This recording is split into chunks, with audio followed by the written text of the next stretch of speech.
এইভাবে যদি মিষ্টি কুমড়ো ডাঁটা দিয়ে পুঁটি মাছের শুটকি রান্না করা যায় তাহলে কিন্তু দারুণ লাগবে খেতে।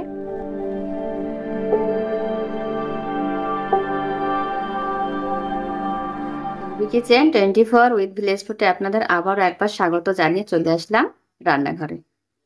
তো আজকের রেসিপি থাকছে মিষ্টি কুমড়ো ডাঁটা দিয়ে আর পুঁটি মাছের শুটকি দিয়ে দারুণ স্বাদের একটা তরকারি রেসিপি। তো প্রথম থেকে শেষ পর্যন্ত ভিডিওটা দেখতে থাকুন, আশা করি সবার ভালো লাগবে। ভালো লাগলে প্লিজ একটা লাইক দিয়ে চ্যানেলটি সাবস্ক্রাইব করে আমার পাশে থাকার অনুরোধ রইল। তো দেখুন কত সুন্দর একবারে সতেজ টাটকা মিষ্টি কুমড়ো ডাঁটা শুটকি দিয়ে কিন্তু দারুণ লাগে খেতে। তো কি কি নিয়েছি মিষ্টি কুমড়ো ডাঁটা, দুটো আলু, আর এই যে পুঁটি মাছের শুটকি। তো প্রথমে ডাঁটাগুলোকে আমি কেটে নেব। তো মিষ্টি কুমড়ো ডাঁটাকে আমি কেটে নিচ্ছি, এইভাবে কাটতে হবে। খোসাটাকে ভালো করে ছাড়িয়ে নেব।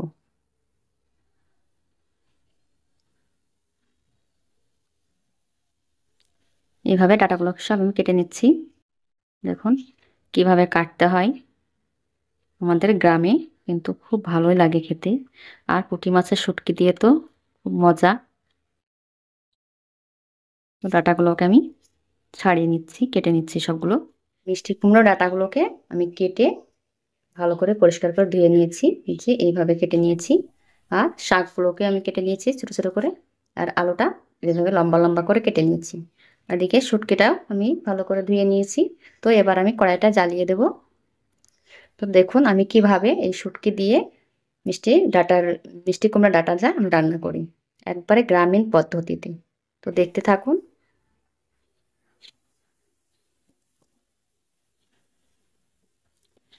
গ্যাস জ্বালিয়ে নিয়েছি, কড়াইটা বসিয়ে দিয়েছি, কড়াইটা গরম হয়ে গেছে। কড়াইয়ে দিয়ে দেবো সরিষার তেল, পরিমাণ মতো দিয়ে দেব। তেলটা ভালো মতো গরম হয়ে যাক। তেলটা ভালো করে গরম করে নিয়েছি। এবার আমি শুটকিগুলো দিয়ে দেবো। শুটকিগুলো ভালো করে ভেজে নেব।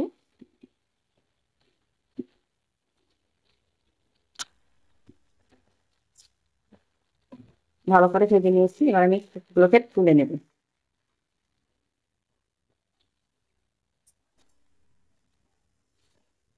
এবার ওই তেলে দিয়ে দেবো যে পাঁচফোড়ন নিয়েছি, 1 চামচ মতো দিয়ে দেবো।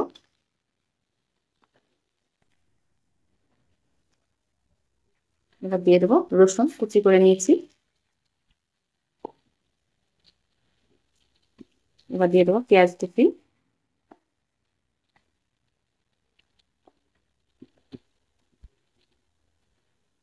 পেঁয়াজটা একটু ভেজে নেবে।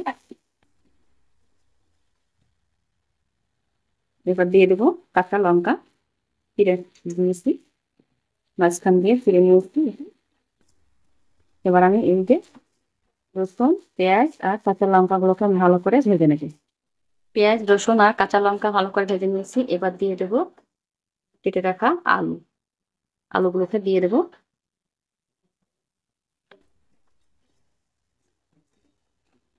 একটুখানা ভেজে নেব আলুটা। আলুটা একটুখানা ভেজে নিয়েছি।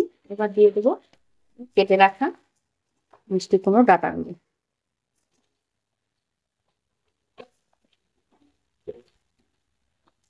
এটা আমি ভালো করে তেলে একটু ভেজে নেব। একটু নিয়ে নিয়েছি। এবার দিয়ে দেবো স্বাদ মতো লবণ। আবার হচ্ছে নিয়ে নেবো। একদম গ্রামীণ ভাবে রান্না, আমরা গ্রামে যেভাবে রান্না করি আমি সেইভাবে রান্না করে দেখুন।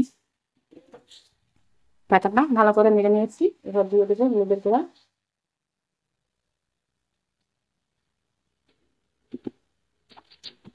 ভালো করে মিশিয়ে নেবো। হলুদের গুঁড়াটা দেখুন কতটা সুন্দর কালার আসছে। তো এটা আমি ভালো করে নিয়ে নিয়েছি। এবার দিয়ে দেবো আদা, রসুন, জিরে, ধনে একসঙ্গে বেটে নিয়েছি।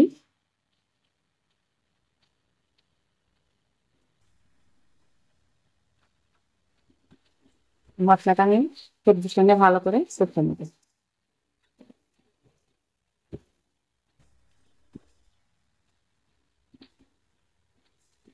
আলু আর ডাটা মশলার সঙ্গে ভালো করে কষে নিয়েছি। এবার দিয়ে দেবো কেটে রাখা যে কুমড়ো পাতাগুলো, শাকগুলো আমি দিয়ে দেবো এর সঙ্গেই।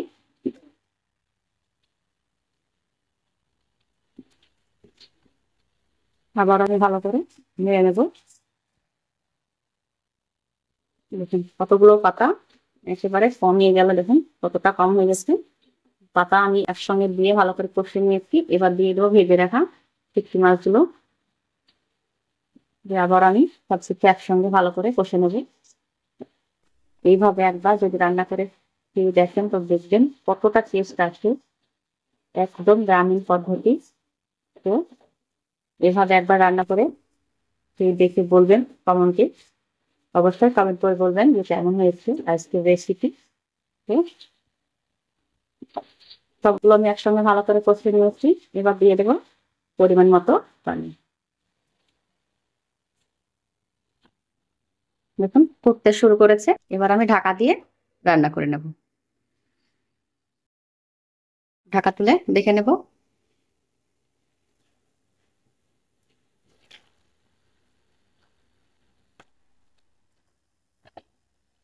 দেখুন কতটা সুন্দর আর কতটা লোভনীয় হয়েছে।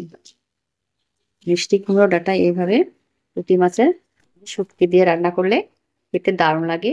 দেখুন এটা হয়ে গেছে, আলুটাও সিদ্ধ হয়ে গেছে, ডাঁটাগুলো ভালো মতো সিদ্ধ হয়ে গেছে। তো এটা হয়ে গেছে, আমি নামিয়ে নেব। আর রসটা দেখুন এভাবে থাকবে, ঠান্ডা হলে একটু টেনে যাবে।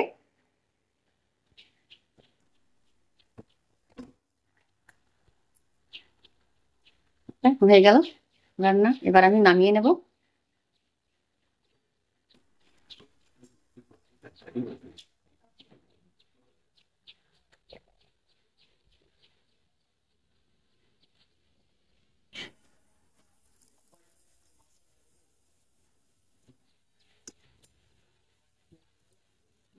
কতটা সুন্দর হয়েছে, ডাঁটাগুলো কতটা সুন্দর আর গোটা গোটা হয়ে আছে।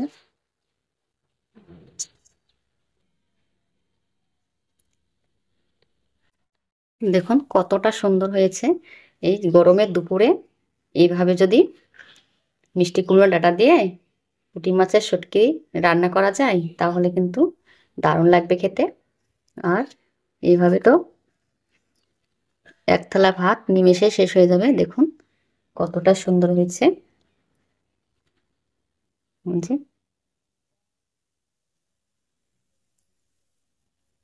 তো আজকের ভিডিও আপনাদের কেমন লেগেছে অবশ্যই কমেন্ট করে বলবেন। তো আজকে এই পর্যন্ত, সবাই ভালো থাকবেন, দেখা হবে নতুন কোনো ভিডিওর সঙ্গে।